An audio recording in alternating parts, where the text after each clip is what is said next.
Hey everyone, so we're gonna talk about virtual reality today, and we have three great artists here, and I'll let them introduce themselves. My name is Thomas, I'm a virtual reality enthusiast and also consultant, and let's hear from them. Please, Niki, please introduce yourself.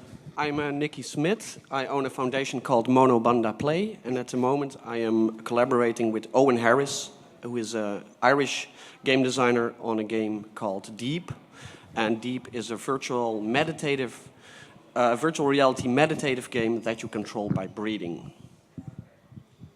Okay, Sarah. Hi. You're next. Please, a short introduction, and then later we're gonna have also for each of you, we're gonna have a look at what you're actually doing. But first, a short introduction, please. Yeah.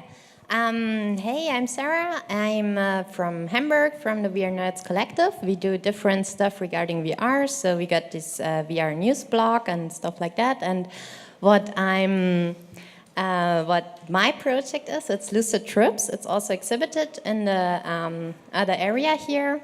It's right in the back in a black room. And yeah, that's me. Thanks. Daniel? Hello, my name is Daniel Ernst, and I'm an interactive illustrator from the Netherlands. I'm currently working on a series of fantastical dioramas for virtual reality devices. And a diorama is a fantastical place with a simple goal of inspiring a sense of wonder. So basically, they're virtual reality paintings in which you can walk. I'm showing The Marchland, which is also nominated this year for an undisclosed prize. So that's going to be exciting. Yes, I think that was about it. Okay, so we prepared a couple of slides and pictures. Do you guys want to show your stuff right now? Yeah, ready? Sure. So who wants to start? Chronological order? Yeah, no, So, just yeah. you go. Yeah. So I only have my... You're gonna have to start it. Oh God, me and a, Yeah, because and a, I didn't... And a Mac. Can you help me?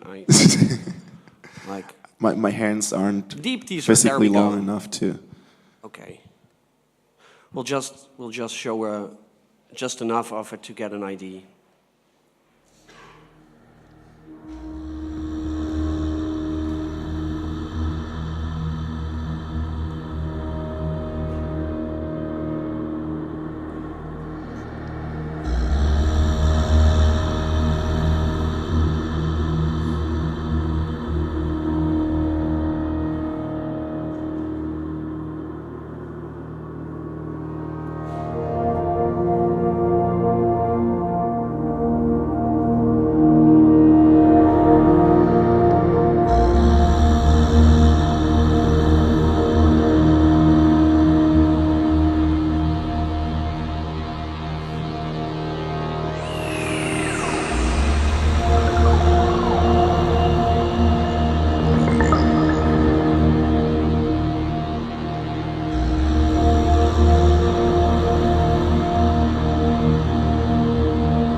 On a nicer frame.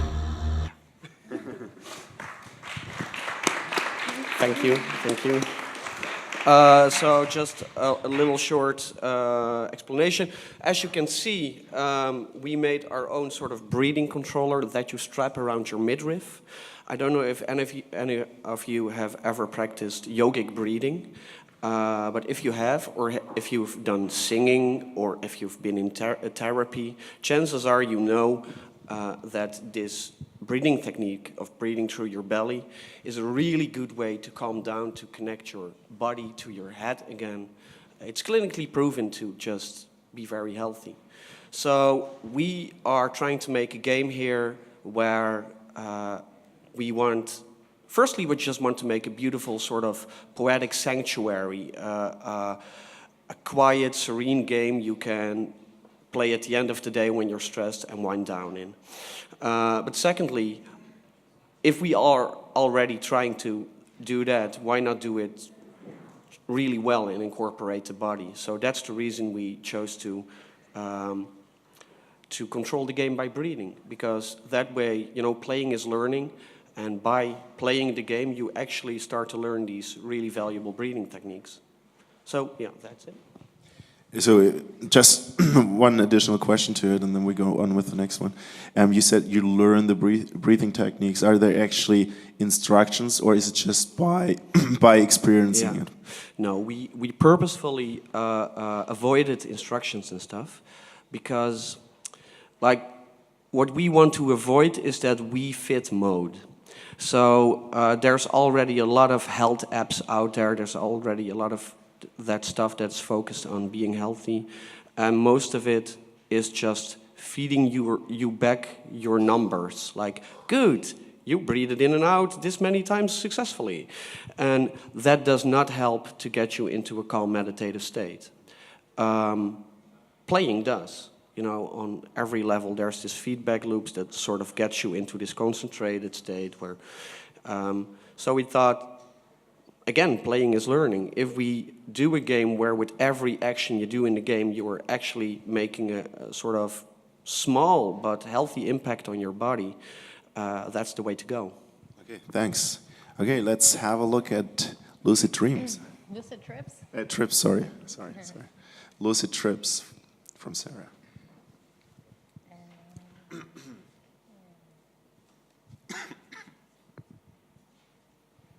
And I gotta add that it's I got a team in Hamburg with whom I'm doing that game, and it's Nico. He's also here. He's demoing the game, and it's Basti and Julian also. So there you can get a little impression. The demo we have here is even further developed than the video shows.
What you could see, you slip into a bodiless consciousness to move around in planetary dream worlds. You're in a low gravity situation, just moving around with your arms.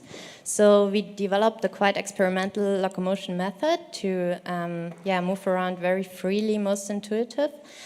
And it's inspired from lucid dreaming. So the dreams where you're kind of awake, but not awake, but like aware that you're dreaming, and therefore can do whatever you want to do in your lucid dreams. Also, like fly dreams are a big part of our game. And all that you can explore is a VR art gallery on our first planet, Whateverland. There are different art pieces from different real-life artists on every island, a different one. And these are either 3D scanned and transferred to the planet, or digitally created and then put on the planet.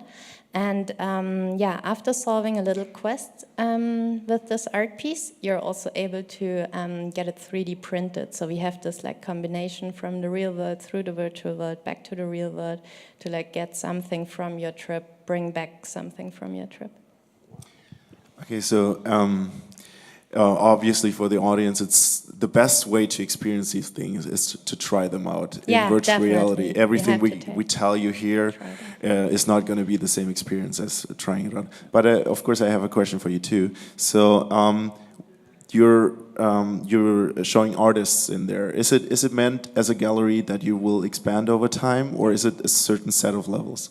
No, it's definitely a gallery we will expand after time. So our first planet is not ready at the moment. We just got the first island, but we're developing the planet further. We got a mobile version where you can see already 6 art pieces, which will be on the planet for the Vive, as we develop it at the moment for the PC with the HTC Vive. And yeah, it will grow, and also the planetary system should grow. Also, like we like people to also join and create their own planets in our dream universe. Yeah. Okay. That's great. So Daniel, we're excitedly waiting for the Marchland. Oh, sorry. Should I just do that? Yes. And you made 3 or 4 of those dioramas, Yeah. right? Yeah. And how many are there going to be in total? Yeah, do the bottom one. The top one is in-game footage. Maybe that's also fun, but this one is pretty short.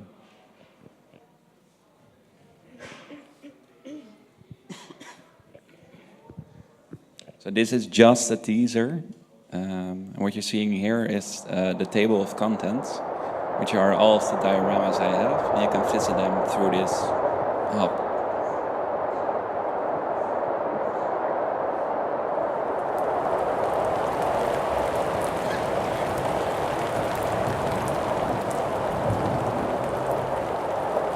So basically a diorama is a fantastical space. And in the Marchland you are in a toll booth. And you can see your hands, and you're using the Vive controller, but you can interact with the environment. So you can open curtains or move your hands through flowers, and you see everything react. You feel everything reacting with the haptic feedback, but you won't see your hands. That's a very strange sensation. So you actually feel like you're a poltergeist of some sort. And when you walk into the rain, your hands are outlined in the rain. And then all of a sudden you have a weird connection between the real world and the virtual world, which is a really weird feeling to have. Also walking through virtual objects is a very strange sensation. So I try to use, well, that feeling and tie it in a narrative, and that's basically what the Marchland is. Do we have time to show some other diorama stuff, or? Yeah, we of course we can. Do the top one. I was going to ask you a question about this one though, or generally about your dioramas. Maybe we can do that while it's running, Yeah, and lower the volume, yeah. a little bit, and soft. Just play it, yeah. It kind of compared to games, it's a limited kind of interactivity, but still you can interact with the whole environment. How did you, like, where did you set the border between what you want to have interactive and what not? That's a very difficult question that I struggled with a lot. Like if you introduce interaction with objects and you don't do it on everything, it will break the presence.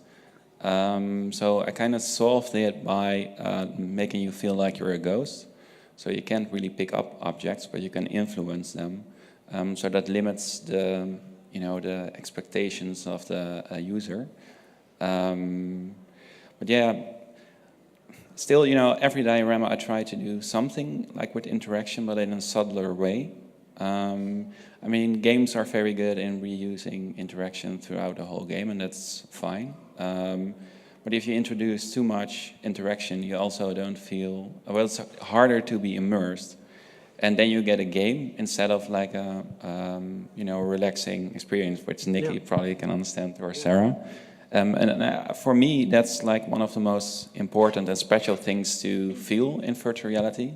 It's, a sense of peace and quietness. That's why I don't show the body in my dioramas, because you feel like you're floating around.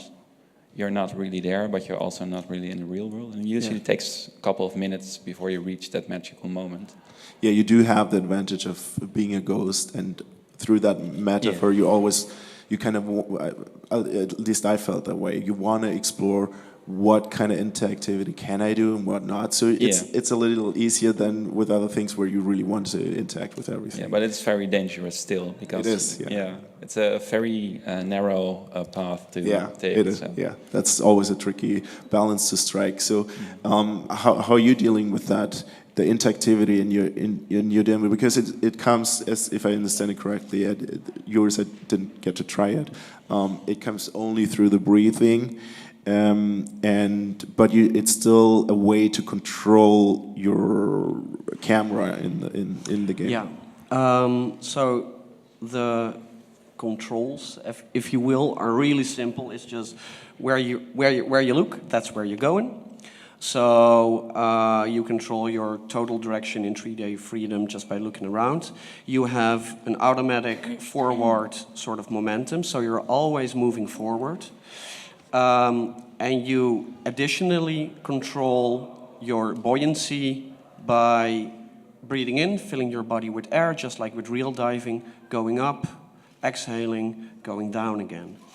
And that is a limited control scheme, but it's purposefully so, because that's all we need. Like, you get in sort of a breathing rhythm that feels right, and the moment you hit the ground, you're not moving anymore. And then I see with players, there's always this moment of, oh, I'm not moving anymore. But then very naturally, without having to throw text on screen or whatever, because it's instinctively, they realize like, okay, I'll look up and I'll breathe in and poof, there they go again. So in terms of control scheme, it's very simple. In terms of interaction, it's also very simple, because we tried like putting in, rings. If you go through them, you go faster, whatever. But we very quickly noticed that the moment you give players something to achieve, like very literally, like the game says you have to achieve this because it's interactive, then players want to get there. And with my control scheme, that means they will trying to force their belly and go faster. So all we have is, I like to call them soft goals. So there's interesting things to go to, but it's your curiosity that makes you go to them. Okay. Yeah, that's interesting. So already two different ways of interaction, and it seems like a good thing in virtual reality to limit or clearly communicate how you can interact and how not. How are you dealing with that in Lucid Trips, Sarah? In Lucid Trips, we get interaction, so everything is through the hands.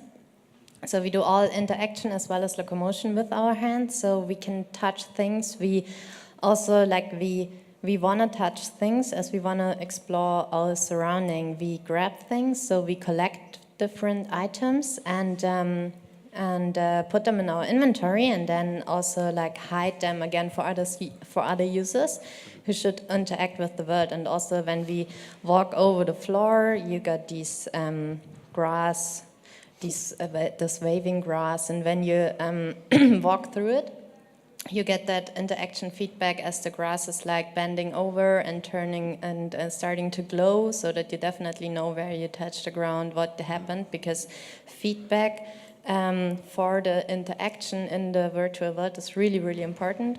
It should have sound feedback, also visual feedback, all feedback systems that help you make the experience much more believable. Also, at some point we added a wind feedback to just have the wind feedback directly connected to the avatar's moving speed and also the direction of the wind feedback. So at some point we developed a quadrocopter-based wind feedback with 5 quadrocopters to also simulate the different angles of wind. So that helped also a lot with the immersion, and also we built an installation where you could lean forward.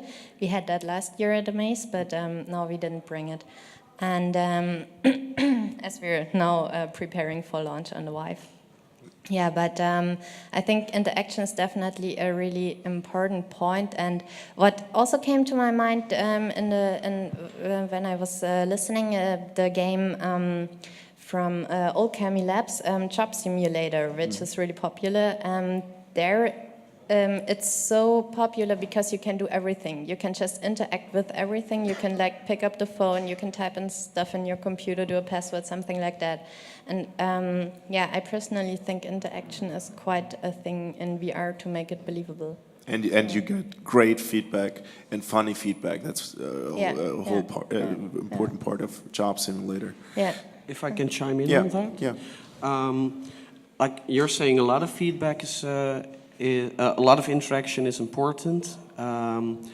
We use very little interaction, but I still think we're sort of doing the same thing, which is it is not. I don't think it's about interaction. It's about sense of self, because virtual reality is the first medium that we are actually in that world. Like up until now, we were. Only our brain was transported into the other world. If we were reading a book, it's only our brain and not our body going in there. If we were watching a film, it's only our empathy going in there, but not our body. And with virtual reality, you're just instinctively, with your balance organ in your ears, you just feel that you're there. And I think it's one of the most important things for VR designers is to realize that this is not, virtual reality is not a visual medium, it is a body medium, it is about the body. And you see we're all doing that. Like the first thing we talked about is, hey, I use breathing to go forward, hey, I use my real physical hands or real physical wide movements. And you're like very purposefully saying, okay, I'm a ghost. I'm talking about my body being a ghost, not being able to touch anything, because as you say, as I touch more things, I can break immersion. So that's just to prove that as you begin to work in VR, understand that this is not an extension of movies, not an extension of games. It is a new medium that is about the whole body. So it's multisensory, and or sensory, and it's also about agency in that virtual space. And interaction is also a choice, so that's also very important. You shouldn't put interaction in if it doesn't help the experience. Yeah. Also like just it's a general rule in VR to not add something which you not really need. If you don't really need it to make your experience as you want it to be, then just don't add it. Not to make just full reality simulators, which are impossible to achieve. And that's actually kind of the topic of everyone here, that it's more about dreams and generating something different than reality, and not necessarily replicate reality in this medium.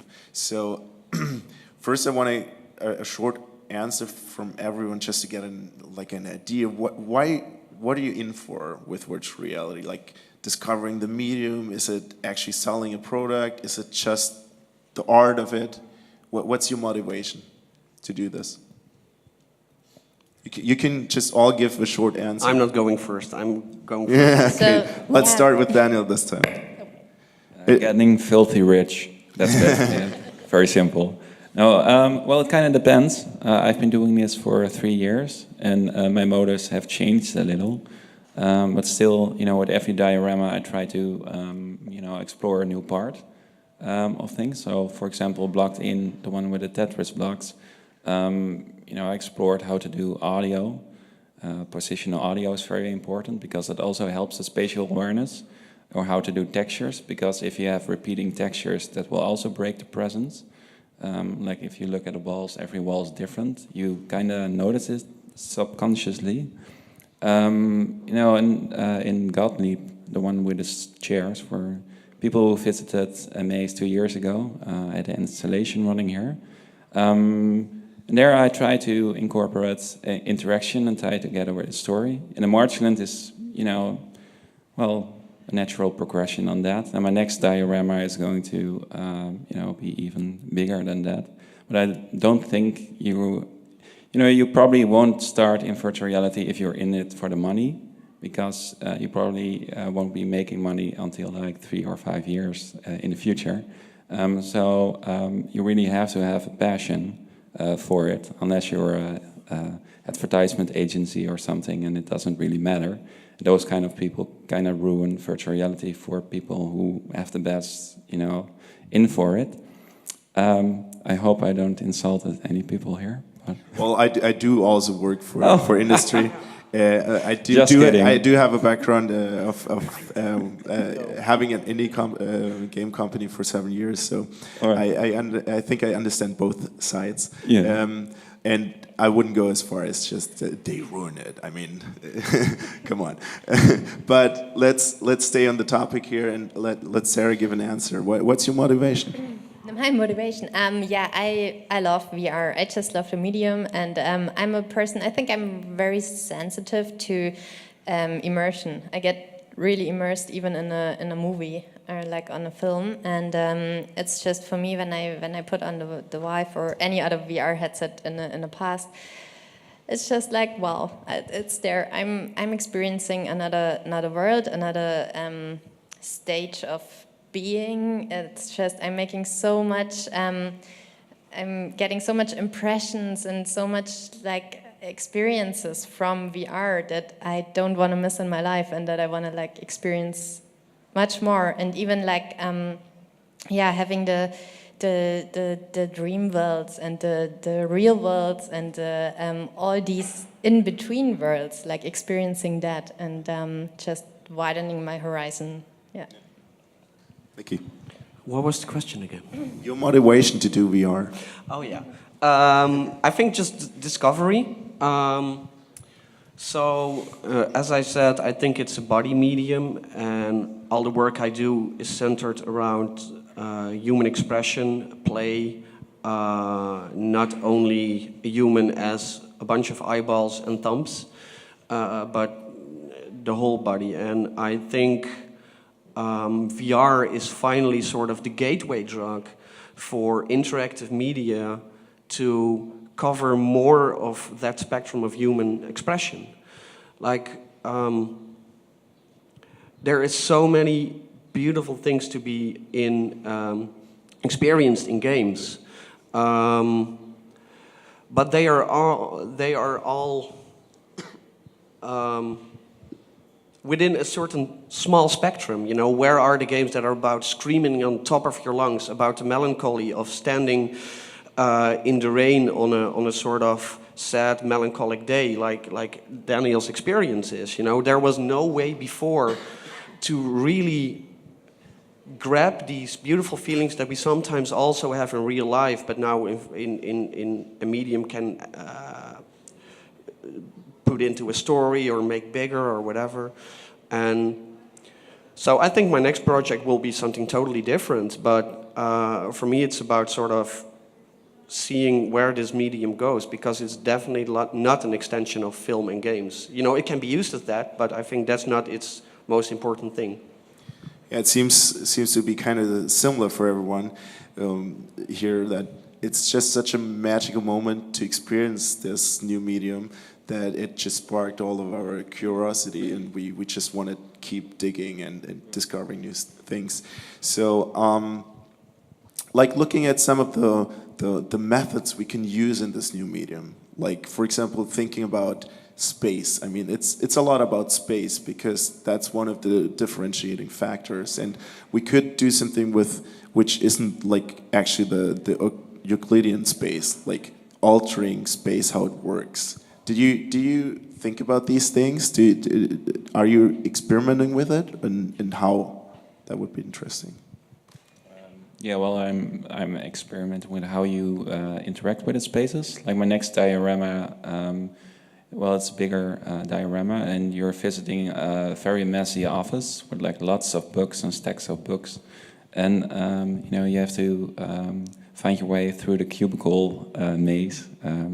And I purposely put like all of the hallways, made it very, you know, small and tiny, and put books on the floor, because people, they tend to obey to the walls in virtual space, so they don't want to walk through it. So you can force them to, you know, make their way in a certain, you know, way through a space. So they, you know, slide alongside walls, or, you know, dock under things. And it's very cool to experiment with, because you got so much control how you know, normally in a game you know, you can't make people duck or crouch or lay under a table or do that kind of stuff. And in virtual reality, you can use the environment to actually make people do that, which is a lot of fun and sometimes pretty dangerous. So. If I can chime in on that, you said people do not tend to want to break the game rules. Not if they see a wall in front of them, they don't want to move through there, which is the old rule of willing suspension of disbelief again. Like you're willingly not, you don't want to break the illusion. Wouldn't it be interesting to play with that and to just force players to go into clipping into true walls and like make it more about the medium like, look, it isn't a real world. We first set up this really believable world, and then we purposefully sort of force the player to break that world again and show them how. Well, the Marchionette kind of does that, because when you leave the toll booth and you open the door and walk out, which is pretty cool in itself, and you want to get back in, the door already closed behind you, so then you have to walk through the door to get inside again. Is that on purpose, or did you just forget to make the open door animation? No, again? well, it was a lot of work, of course, but you know. No, but you know, those things happen when you're designing it, and then you use it, or you can use it, which is cool. Just like leaving a piece out that you notice the matrix. Yeah, just that you can notice the matrix, that you're really in the matrix. Yeah.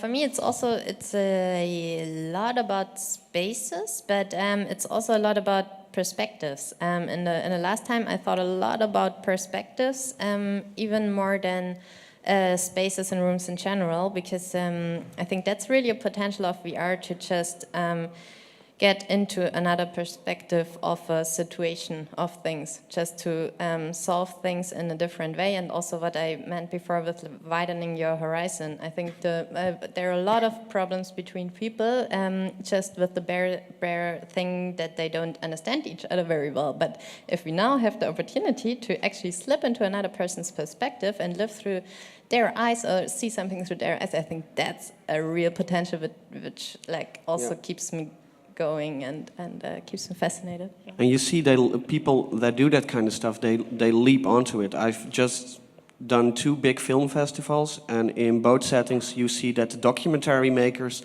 have leaped onto VR like rabid dogs, because you know, cinema used to be our best empathy medium, our best way to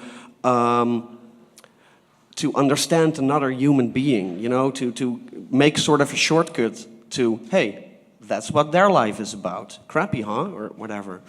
And so I've seen a lot of VR makers making new documentary experiences in VR, and I think that's really interesting, because it's, well, you know, it's the next step. It hits you right in the face. Yeah. Definitely, and also I had one experience once at Shyla Games last year, and we were all sitting on a round table, 5 people on one table, each one with an Oculus on, and then when you were in the Oculus, you could see like a family on the table, like a quite broken family, everyone having problems, and everyone experiencing another perspective of that like difficult situation on the table, like the mother's a drinker and the son is like really messed up and everything like that. But then you experience it through one perspective, and then you talk to the other people afterwards and how they experience the situation actually, and then also change the perspective and slip into the mother's perspective. Like when you're the son, you think like, oh, this shitty drinker, so she's fucked. And then when you're in the mother's perspective, it's just like, I'm so troubled with my family, I can't do anything, I need help. So that's like changing the perspective. I think but that's really slipping into, like, looking through their eyes first person? Looking through their eyes, and also having it like it was only about 180 degrees, so it wasn't fully, but it's really, it was made that you follow the conversation from that perspective, just like only have the, yeah.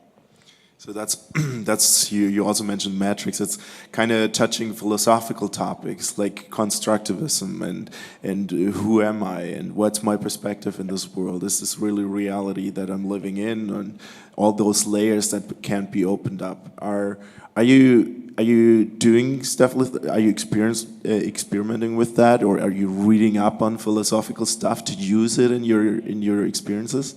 Well, I sort of use it because I don't show the body, so people start to question themselves who they are or why they're there. And if you have an environment that's lived in by a character, you automatically identify with that character. So that also helps to tell the story of that person or make you feel like you're another person. Yeah. Are you, as any one of you, actively reading up on philosophy or maybe all of those science fiction novels that we know are already out there for virtual reality, kind of like to research on ideas and that might spark new ideas for your next projects? Well, I think the best thing is not to read up on virtual reality specific things because that doesn't really help. You can better, exactly. You can better read up on stuff that has absolutely nothing to do with it, and then explore it yourself. Yeah. But that would be then the philosophical thing. Like, are you like trying to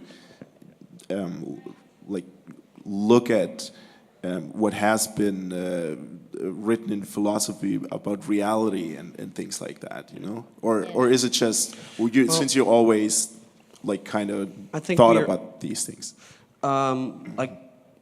As we all do, there's a certain base of, I think we all in our teen years had this being madly in love with everything philosophical time, and we read up all on all that stuff, or at least I did. But no, I'm not. Sure, everyone out there did. I'm not reading up on it right now. But oh man, I was that kid. I think we're experiencing it again. So we don't have to read up about what other people did. Like my colleague Owen said, being in VR at the moment is like being in the Wild West. Everything is undiscovered, and everything you do is the first time it's been done. And that whole sense of, hey, this doesn't work, this does work, it's something we don't have to read up on because we as game designers are finding it out again. So for example, like a few years ago when we were on the first Oculus Rift and most games still made us motion sick, there was this one discovery of a guy that put a nose in front of the lens, and that cured motion sickness for a little bit. So that was like, wow, we didn't ever need a sense of body in a game world before, but when we're actually in the game, we kind of miss it, evidently. So it's learning by doing, I think. Yep. Yeah, so especially your game, Sarah, is about dreaming, actually. And did your personal experiences or from your team go into how you're designing the world that you're going through?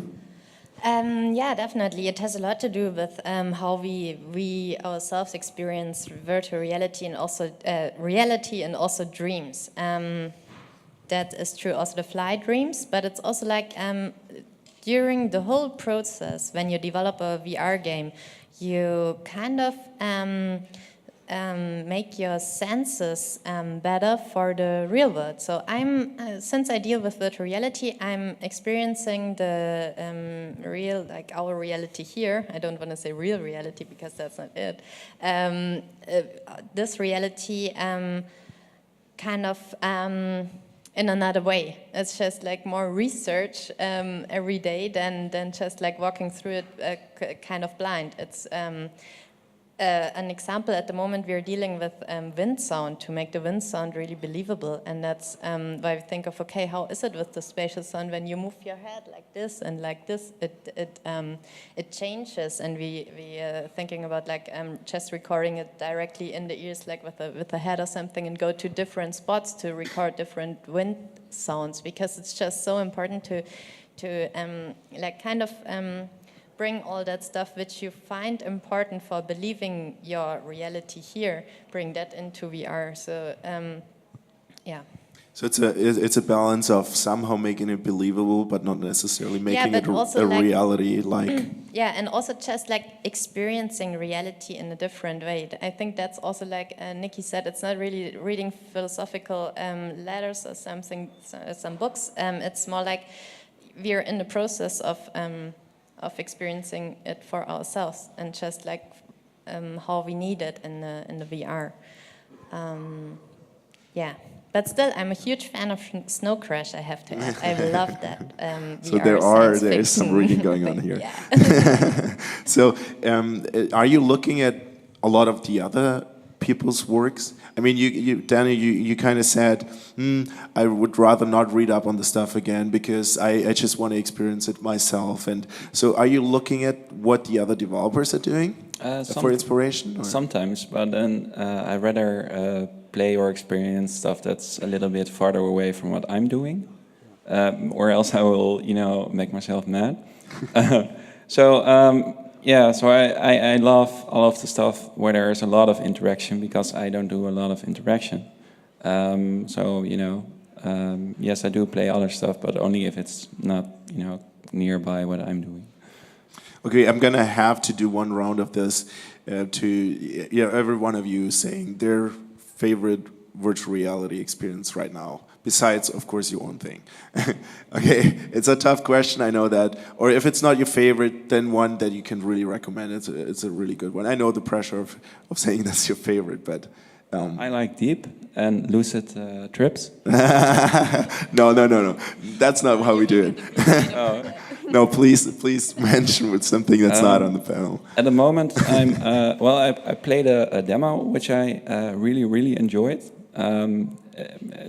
Next week there's probably something else that I particularly like, but it was a collection of 3D scanned places, and it was called Realities or something. And there was this one scene of an abandoned school or something.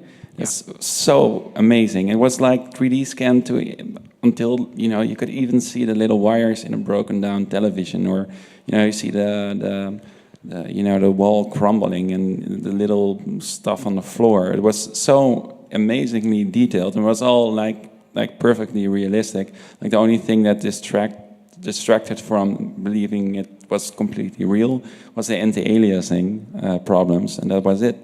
But yeah, imagine people all over the world sharing their spaces or their rooms or their streets. You can visit them through a portal. That would be great. Okay. Let me first jump in on that. I was thinking I can't answer this because most of it it's about potential. I'm not liking it because I'm liking it. I'm liking it because I'm placing my own inspiration and ideas on top of it. I'm like, oh, this could be this and that could be that. Like exactly what you were doing with that one. So sorry, just interrupting you on that. You can go on later, but so you kind of saying nothing out there is good enough for your taste, or kind of what it sounded like? Yeah.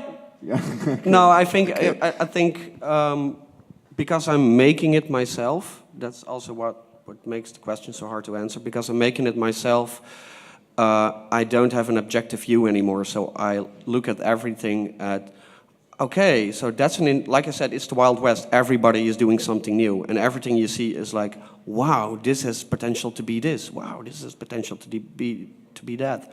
That being said, just the setting up the room, the Vive setting up the room experience. I love that. Really well directed. You mean the actual setting up or the demos after? No, the demo with the bot flying around and yeah. Okay. Okay. Yeah, it's also a tough one for me. Actually, when I think of my favorite game, I just get stuck to something what I experienced first last year at the Maze, so it's actually not a new game, and I'm a bit mad on Richard that I think he's not developing it further at the moment. I'm not pretty sure. I really want that, but I have to find him, tell him that. It's Trip the Light Fantastic. It was here last year, and I love it. I love it. It's awesome. It's just so simple actually, but you're moving around with your head. It's so calming. It's like you get different lights. You have to navigate through a light tunnel with your head movement, and it's just awesome. It blew me away when I first tried it out, and that was till now something which always comes into my mind when I think of my favorite VR experience. Yeah. Small rectification, yes. Yeah. Trip the Light Fantastic is my favorite VR game at the moment. Yeah. Okay, so there is some cool stuff out there. And he is developing it further. Yeah, he is. He made a new version. Man, I really want to have this new version. I gotta find him. You all describe how it's a lot about discovering this new medium, trying out things, experiencing it, and then getting new ideas from it. But is it also for you a medium at the moment for your personal expression? I kind of asked you about your dreams, so maybe for you this question, Niki, is it also about personal expression at the moment, or more the discovery of the medium? In a sense, it is because, like I said, all my work revolves around the human body, and up until now, I made a lot of spatial interactive installations and stuff with the Kinect. But this is the next step, and this is like I said earlier, this is the Trojan horse, I think, for the big audience to experience all these sort of physical, interactive, strange games. Okay, Daniel. Oh, sorry. Well, sort of. I come from a game art background, so I do a lot of drawing. And when I do a drawing, it's usually I've got a space in my head and I walk around, explore the scene, and then I make, a drawing of it. And it, never kind of holds up with what you have in your head. And in virtual reality, it somehow, comes a lot closer than, the space you have in your head. And you can actually share that with other people, and that's very intimate in a way. Does that answer the question? So, Sarah, you helped Torsten go through the disconnected thing, and Torsten himself quite often compared it to drug trips, and so every one of you feel free to comment or not comment. Well, just as a little explainer for the audience, disconnect was. Disconnected was Torsten. You see actually a picture of it in the background. Torsten, showing the organizer of a maze, he went into VR for 48 hours, and you helped him as the shaman. Shaman. Yeah, we did that disconnected performance in a game science center where we're in a space for 48 hours with the live stream, and he did everything he needed to do in that 48 hours. And I helped him with that, yeah.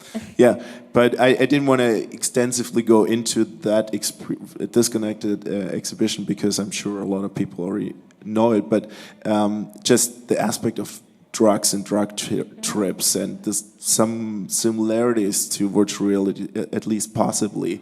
Do you think that's going to be a thing for people to go on VR trips? Definitely. I'm pretty sure that is a thing. The whole trend is going to not be unhealthy anymore and to take care of your body, everything, and you shouldn't take drugs because then your body gets fucked up, and therefore you go to virtual reality to live exactly the trip you want to have. It's not like, I take LSD or I take DMT or I take something else, and that gives me especially that trip. And also it depends on my feelings of it, if I really get that trip or something else. But in VR you can just slip into it, be there, have maybe a haptic suit, something, I don't know, and then just really be in that scene where you want to be for, 24 hours, maybe it's just 5 hours, it's small, it's just a trip, holiday. You can time it, you can have reaction on it. It's not endless. You don't have to say oh shit, I still have 8 hours left. How should I do that? Okay. A few days ago, I talked to Ken Perlin. If any of you do any stuff in, with procedurals and stuff, Ken Perlin is the guy that made Perlin Noise, and really brilliant programmer, and also he did the special effects for the original Tron movie, and he's now also in VR, and he told me he was really interested in experimenting with rituals and ceremonies, just also this sort of shamanistic things, something that is about anticipation and about your own body and about going through a certain rhythm of experiences. So, I think there's more people thinking in that direction. Yeah. Okay, I think Daniel wants to answer on the drugs topic too. Yeah. You also kind of have to watch out people don't have a bad trip, because that's also very much possible. I've tried playing horror games and I lasted for 3 minutes or something. So That's also something developers have to take into account or not. That's very important. Yeah. The responsibility of developers regarding the experiences. So we all have the responsibility that that thing we create will make people feel in a certain way, and people will experience it, and make their reality out of what they experience in there. So that there's a huge responsibility on what we're doing there. Yeah, with power comes responsibility. And a huge adventure also because we can take responsibility for the stuff we already know, but boy, there's new problems going to pop up, like the sense of self, sexual harassment in virtual rooms, that's going to have a psychological impact. So we're in for an interesting ride, also on a philosophical level, also on a emotional and political level. Yeah, and obviously if VR is being used for therapy and it actually works, then there might be an impact. Yeah. So you I think have to know what you're exposing the player to. Yeah.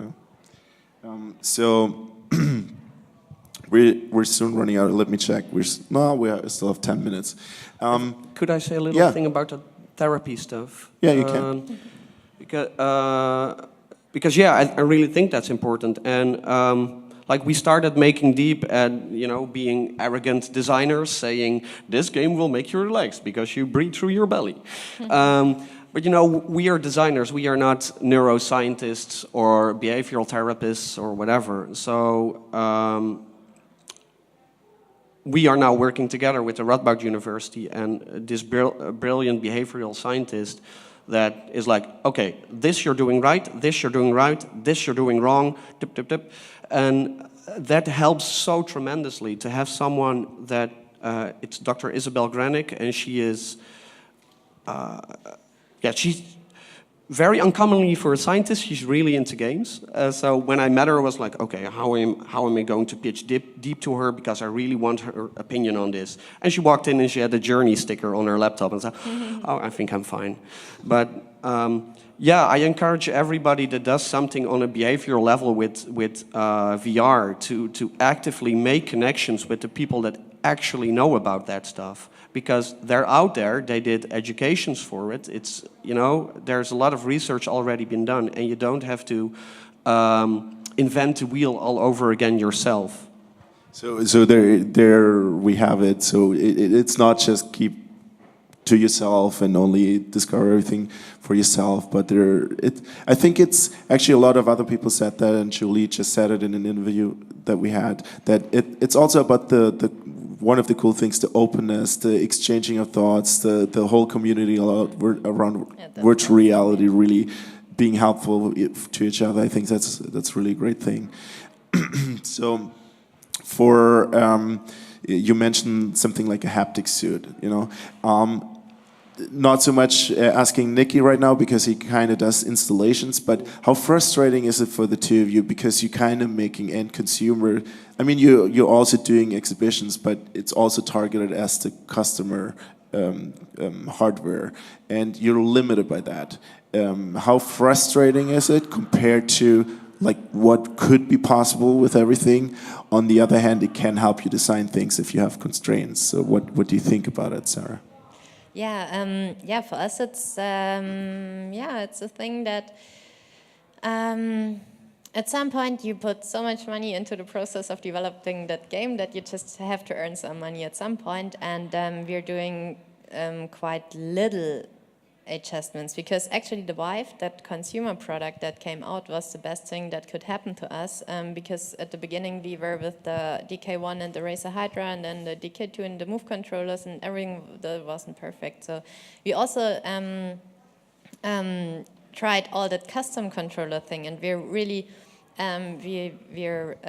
really think that they make the immersion and the experience much better. So we like to develop that further, but at the moment we just can't do it. But it's okay for us. Also that it's getting to the consumer market and that we can sell the game helps us a lot.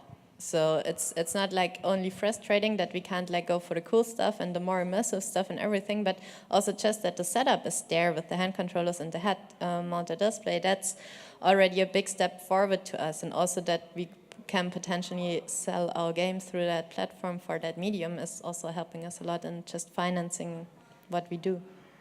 Daniel, what do you say to that? Your game is available for different systems, and it is a different experience on the Vive compared to the Gear VR. Yeah. So basically, you know, I kept the interaction limited also because I can easily switch between platforms, and I'm a one-man company. So you know, I also have to make those kind of choices. So probably if I had a bigger company, I would have probably you know, introduced some more interaction or stuff like that. But you know, on a Gear VR, for example, you can't use controllers. So if you have a game, you can sell it on the Gear VR.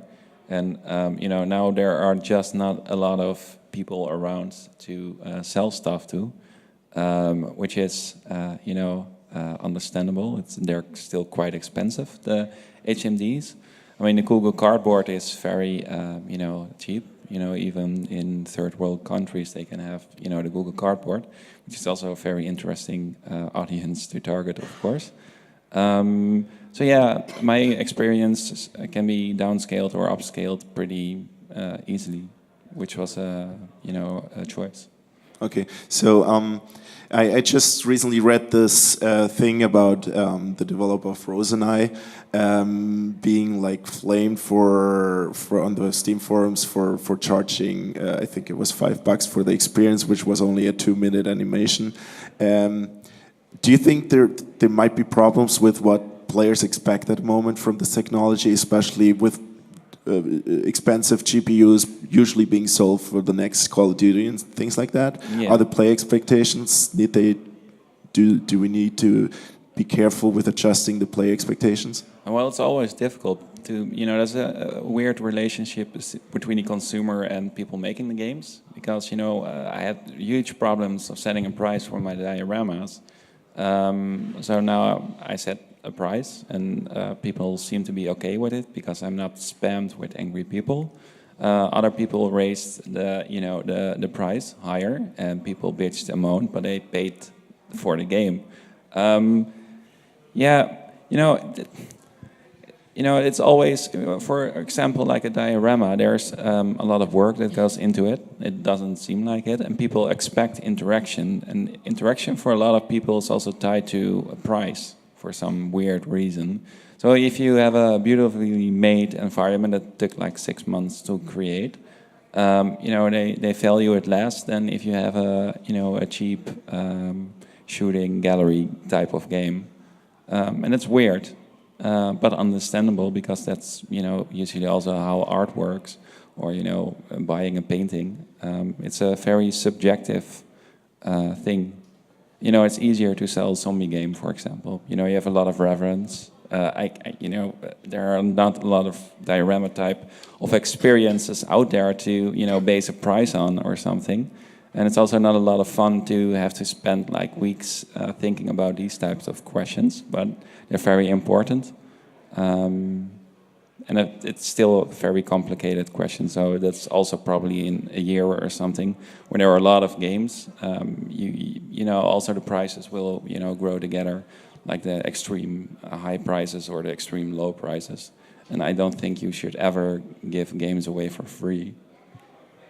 So there is a huge potential here, obviously, to raise the prices a little bit compared to other platforms, just because of the high hardware costs and stuff like that. So we don't... just to interrupt, yeah. I don't think the high hardware costs is our problem necessarily. I mean... But it helps if someone spends 900 euros or 1,000 or 2,000 euros, they might be willing to also spend 30 or 40 euros on a game for that. Yeah, or not. Yeah, I don't know. If you invested that much money, you don't want to experience anything. I doubt it. Yeah. But sadly, I could go on forever with you guys, but sadly, we don't have much time left. I think since we're the last one, we're just going to go over with one question because we're already out of time. But it's a pretty open question, but please don't make it on forever and like not too long of an answer. Where do you see the future of VR in like 5 years? Healthcare and therapy. will be a really important one because of that sense of body again. There's a lot of therapy, a lot of psychological stuff. You can repackage, old therapy things that you don't get the children to do, and make it better now. And hopefully something we cannot fathom what it is yet. Like when TV came out, we only knew how to put theater on it. Like, okay, what are we going to do with TV? We'll put theater on it. And if you look at TV now, like we have slice of life, we're following people that don't have lives worth following, Kardashians or whatever. We have movies, we have documentaries, we have news. There is so much. So I'm hoping to have my mind blown. Sarah? Yeah, mind blown sounds good. I'm thinking of just also switching between VR, AR, reality, mixed reality, something like that. That will be a fluent thing. So just having your device and having everything in it, on it. Also that the project Magic Leap, in which I'm very interested, is developing further. And I think in 5 years we are definitely there to have these switches really quick, really fast, very easy, just plug and play without cables, stuff like that. Without cables is most important thing. Without cable, wireless. Yeah. Well, I think they've said it all, so I agree with that. Okay, great. Thank you, everyone, for your being here and listening to us. It was great to have you all here, and your 2 games, I'm not sure about yours, can be experienced over in Urban Spray, so really make sure to check them out and maybe even vote for them. Yeah. A little advertisement here. So have fun tonight, and also for the rest of the festival. It was great, great being part of this panel, and see you all around.